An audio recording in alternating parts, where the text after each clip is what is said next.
La siguiente es una presentación de El Mundo de Mañana.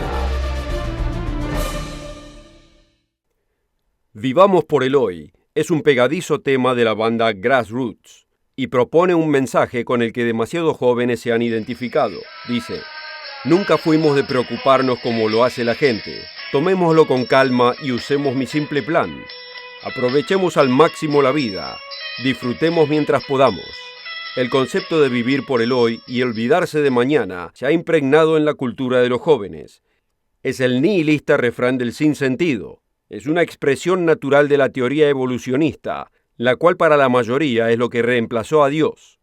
Y sin un creador, no hay un propósito, ni hay una causa, ni alguna esperanza después de esta existencia animal y física. Así que aproveche el placer al máximo. ¿Pero es esta realmente la forma de vivir su vida? ¿Es esta la forma que trae el máximo de felicidad? ¿Es la existencia sin sentido verdaderamente satisfactoria? Al ver la filosofía del sinsentido expandirse en el mundo moderno, Hu Jintao y otros líderes chinos han considerado la espiritualidad como algo de alta prioridad y correctamente reconocen las diferencias de una existencia egocéntrica y sin sentido y cómo afecta a toda la sociedad. Hubo un tiempo cuando se pensaba que la religión era para los incultos, pero millones en China y otros lugares están probando a esta suposición como algo incorrecto. Sin embargo, la pregunta se mantiene. Si existe un propósito y un significado de la vida, ¿cuál es? ¿Es el significado una cuestión de opiniones? ¿O existe un gran propósito establecido por el creador de todo lo existente? Acompáñenos.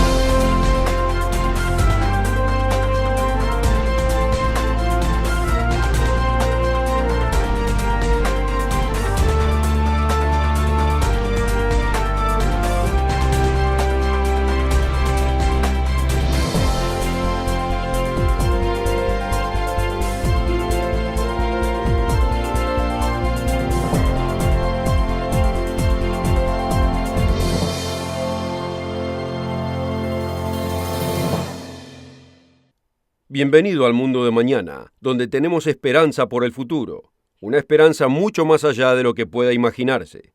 Y no me estoy refiriendo a una vaga idea de irse a un lugar de jubilación celestial cuando uno muere. Me estoy refiriendo a algo con lo que uno realmente puede entusiasmarse, pero es algo para lo que debemos prepararnos. Contrariamente al popular concepto erróneo de los jóvenes, la mayoría se despertarán en el mañana, en la mayoría de los casos. Y el libro llamado Biblia nos da esta sabia instrucción. El prudente ve el mal y se esconde, pero los simples siguen adelante y son castigados.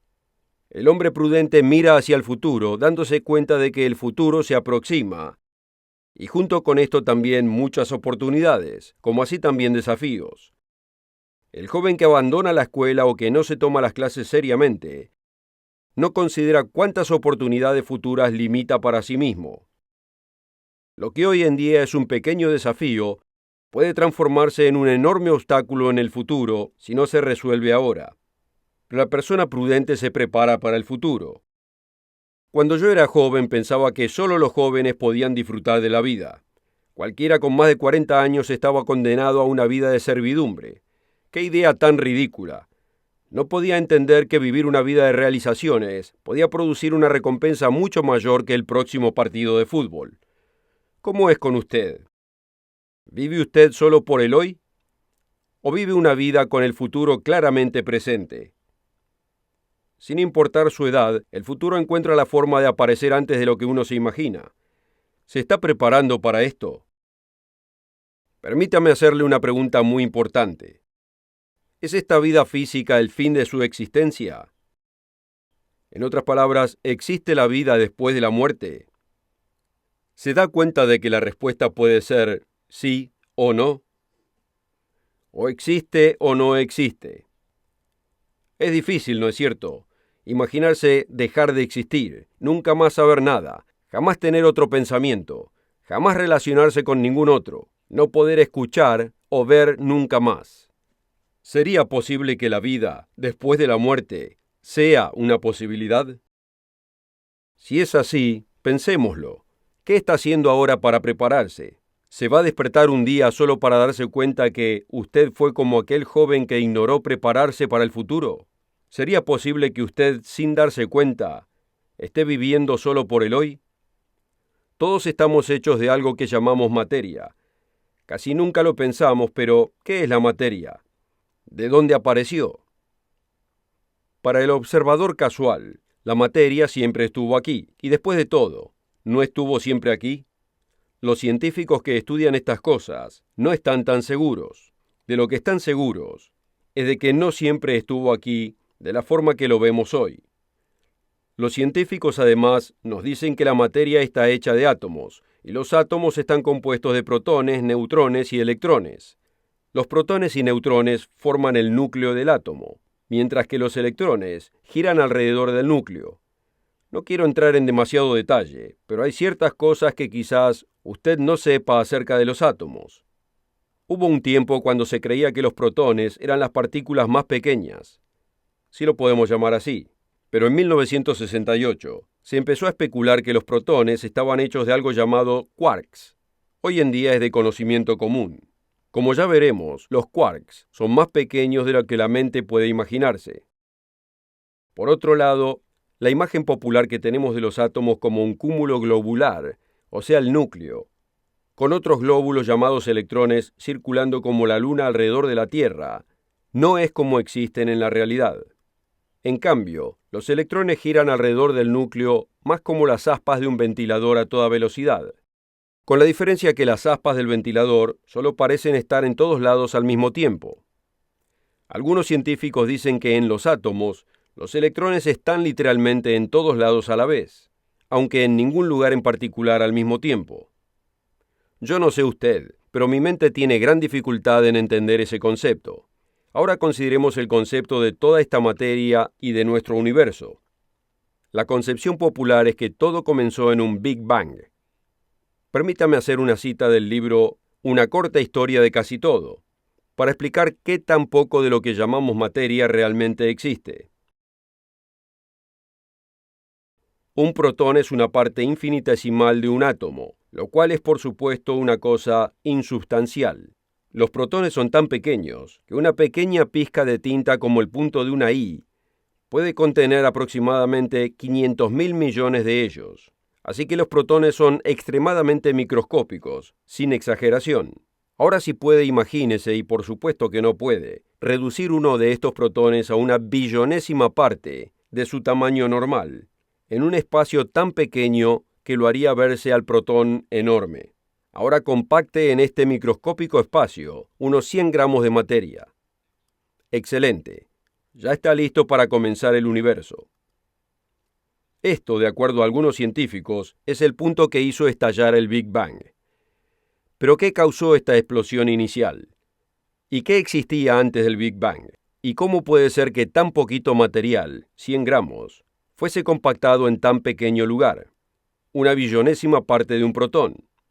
Y que haya explotado en toda la materia que vemos hoy en día, de donde salimos usted, yo, el Sol, la Luna, todas las estrellas del universo, de acuerdo a muchos científicos. Esto significa que la materia no es tan sólida. Después de todo, los 100 gramos se esparcieron por toda la inmensidad del universo. Este es el porqué de que todo lo que llamamos materia, por ejemplo nuestros cuerpos, es espacio vacío, y no es tan sólido como parece a primera vista. Nuevamente citando del mismo libro, todavía es una noción estremecedora considerar que los átomos son mayormente espacio vacío y que lo sólido que nosotros experimentamos alrededor nuestro es una ilusión.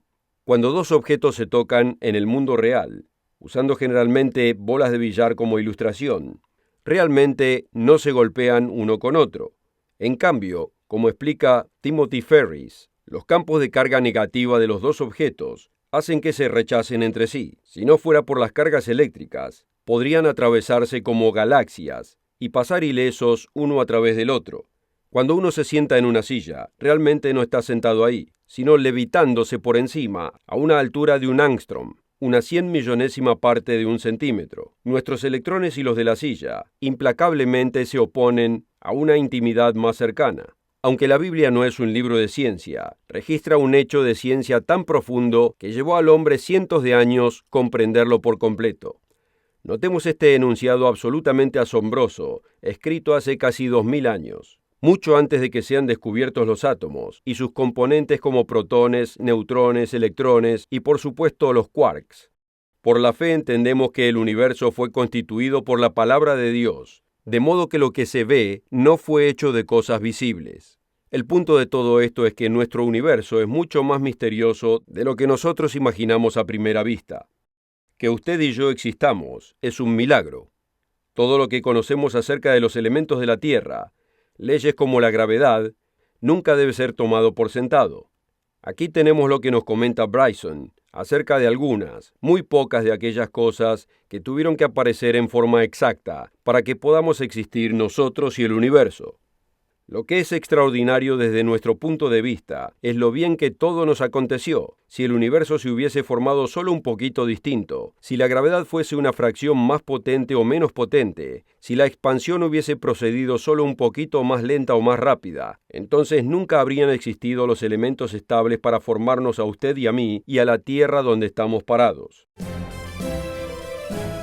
Para recibir esta oferta absolutamente gratis, o si quisiera más información, visite nuestro sitio web mundomañana.org. El sitio es mundomañana.org.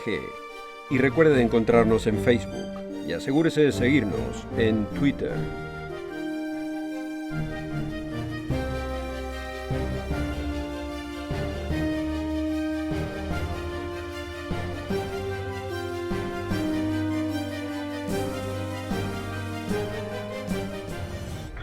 Con esta oferta también obtendrá una suscripción gratuita de la revista El Mundo de Mañana, cubierta de interesantes artículos y perspectivas relevantes de importantes temas de actualidad. El Mundo de Mañana lo mantendrá actualizado con noticias internacionales, profecía bíblica y el significado de la vida misma. El Mundo de Mañana. Llame hoy. En cierto modo, nuestra existencia es mucho más misteriosa de lo que nos imaginamos. Si vamos a asumir que somos el resultado de la casualidad, debemos concluir que tuvimos una suerte increíble. De hecho, Bryson, un firme creyente de la evolución, lo admite. Dice, si este libro enseña una lección, es que nosotros hemos tenido mucha suerte en existir. Cuando digo nosotros me refiero a toda cosa con vida. El obtener cualquier tipo de vida en este universo es un increíble logro. Los seres humanos de comportamiento moderno, o sea, gente que puede hablar, crear arte y organizar actividades complejas, ha existido solamente durante 0.0001% de la historia de la Tierra. Pero el haber sobrevivido durante ese pequeño intervalo ha requerido una interminable serie de eventos afortunados. El señor Bryson está claramente viendo a la vida desde una perspectiva naturalista. Ha escrito casi 500 páginas explicando el milagro del universo y el milagro de la vida, aunque lo reduce todo a la suerte y a la buena fortuna. Hay veces que llega al punto de decir que los componentes primordiales de la vida son imposibles, pero acontecieron. Supongamos que tiene razón. Su párrafo final debería detenernos a pensar. Dice, realmente estamos en el comienzo de todo. El truco es, por supuesto, asegurarse que nunca encontremos el fin. Y eso casi seguramente va a requerir mucho más que tener un buen golpe de suerte. ¿Cómo es posible que no exista el fin?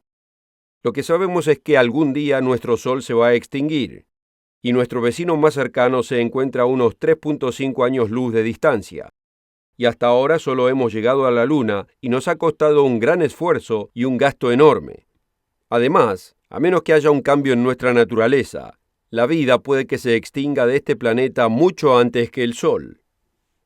Un pasaje bíblico encontrado en Mateo 24 indica que el hombre llegará literalmente a ese punto. Notémoslo. Porque habrá entonces gran tribulación, la cual no ha habido después del principio del mundo hasta ahora, ni jamás habrá. Y si aquellos días no fuesen acortados, ninguna carne sería salva, mas por causa de los escogidos, aquellos días serán acortados. Así es, la Biblia explica que el hombre se involucrará en tal caos que el cosmocidio no solo sería posible, sino que ocurrirá, excepto por la intervención del Creador Dios.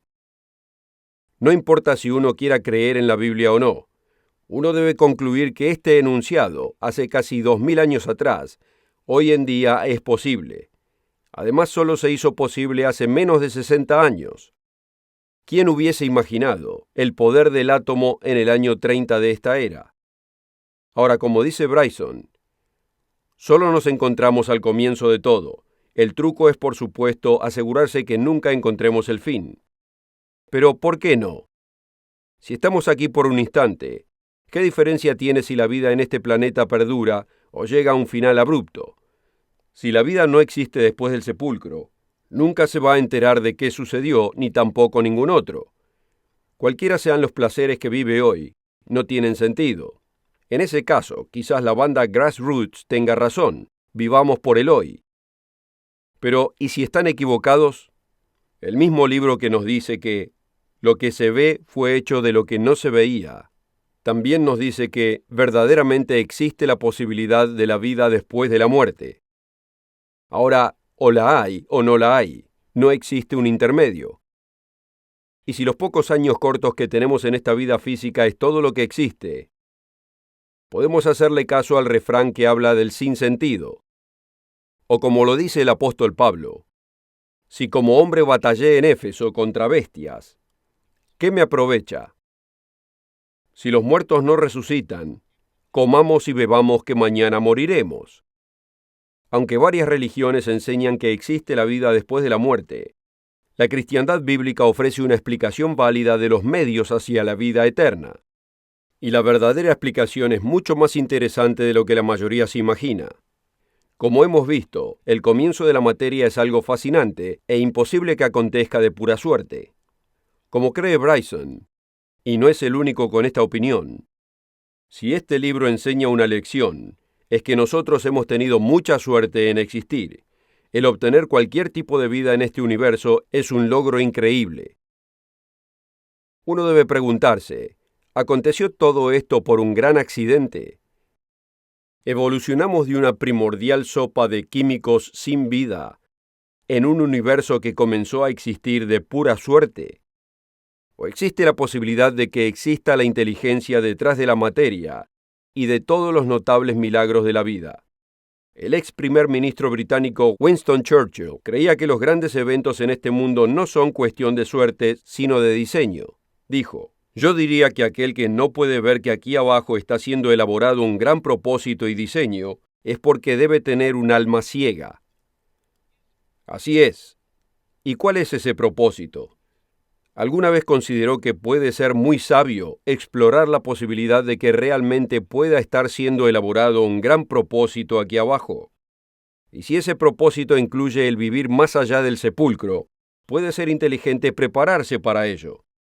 La Biblia dice ser la expresión del Dios creador, el que creó toda la materia. ¿Qué es lo que dice este libro de nuestro potencial futuro? La Biblia dice que el hombre está hecho del polvo de la tierra, algo con lo que la ciencia está de acuerdo. Pero además dice que esta vida física no es el fin. ¿Pero cómo puede ser?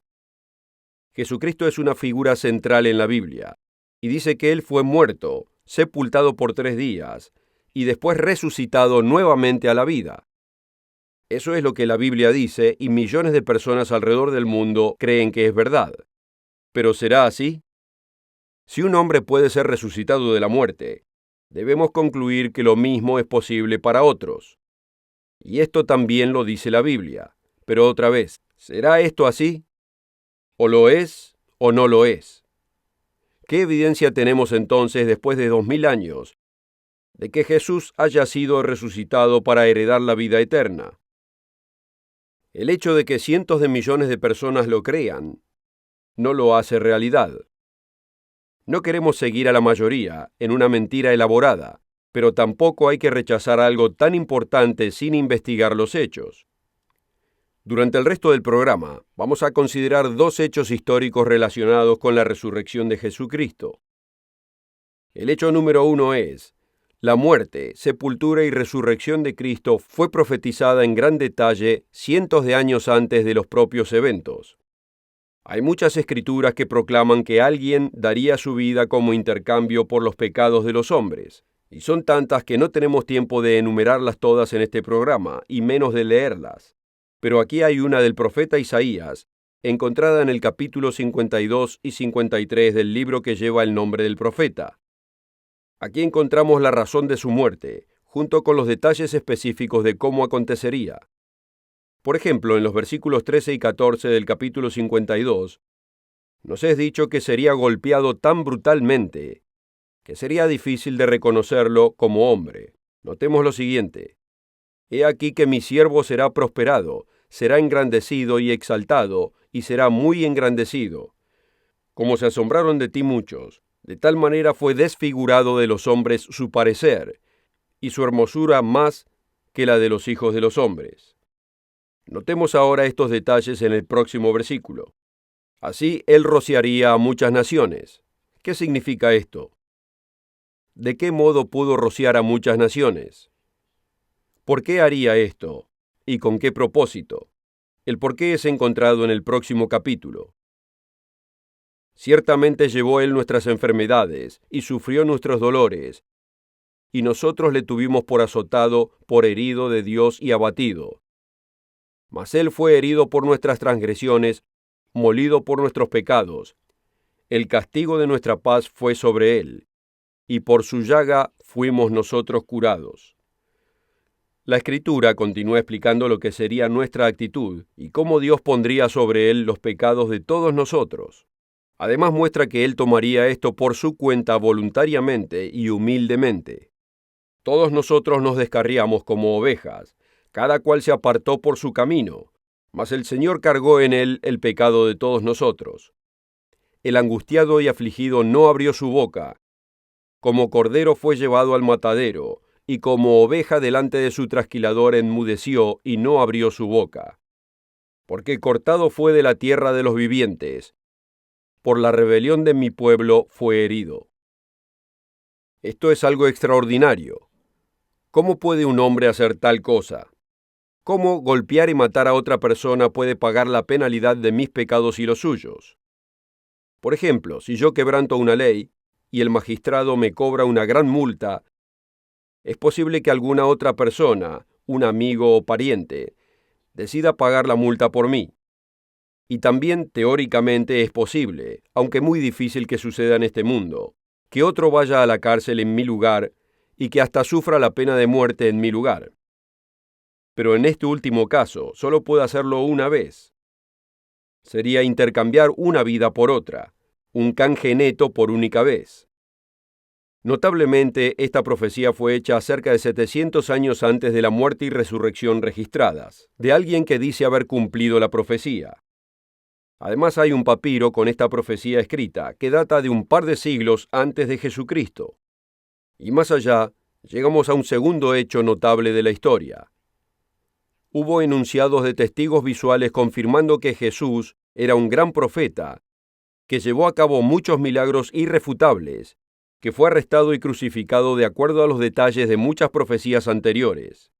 Como explicó el apóstol Pablo en 1 Corintios capítulo 15, porque primeramente os he entregado aquello que yo mismo recibí, que Cristo murió por nuestros pecados conforme a las Escrituras, y que fue sepultado y que resucitó al tercer día, conforme a las Escrituras, y que fue visto por Cefas, y después por los 12, y después fue visto por más de 500 hermanos a la vez, de los cuales muchos aún viven, y otros ya duermen o murieron.